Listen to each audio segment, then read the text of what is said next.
دیکھتے کہ مستقل آپ نے کس کو کفالت میں لے لیا. ایک یہ کہ آپ سمجھتے ہیں میرا بھائی یا میری بہن ہے، اس کے بچے ہیں اور وہ ان کی پڑھائی کے لیے مسائل ہیں، ان کے لیے کچھ کھانے پینے کے مسائل ہیں، بالکل. تو آپ ایک آدھ دو بچوں کی فیس اگر اسکول کے اپنے ذمے لے لیں، ان کی تعلیم کے اخراجات اپنے ذمے لے لیں، اچھے اسکول میں داخل کرا دیں، تو یہ بھی کفالت کی بہت بڑی صورت ہے. کیا بات کیا بات. سیٹرڈے سنڈے کے مختلف کورسز جو ہے، مطلب آئی ٹی کے کورسز ہیں، اے آئی کے کورسز ہیں، بہت ساری چیزیں ہو رہی ہیں.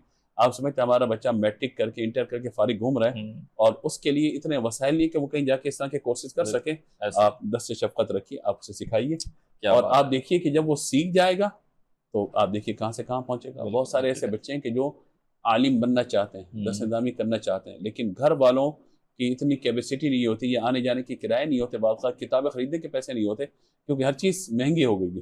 صحیح بات. تعلیم اور صحت یہ دو بنیادی شعبے، یہی سب سے مہنگے ہیں ہمارے یہاں. صحیح بات ہے. تو اگر کوئی شخص اس طرح کی کفالت بھی کسی کی کر سکتا ہو، وہ خاندان ہو یا غیر خاندان ہو، آپ کا اڑوس پڑوس میں کوئی ہو سکتا ہے، تو آپ ضرور اپنی زندگی میں کوئی ایک نیکی ایسی ضرور کریں کہ جو اس طرح کی کفالت کے ساتھ ہو کہ وہ بچہ بڑے ہو کر اندازہ لگائے کہ بھائی مجھے میرے والدین نے اتنا سکھایا، لیکن جو میرا مینٹور بن کے یا میرا کفیل بن کے یہ آیا تھا، اس نے مجھے یہاں تک پہنچایا.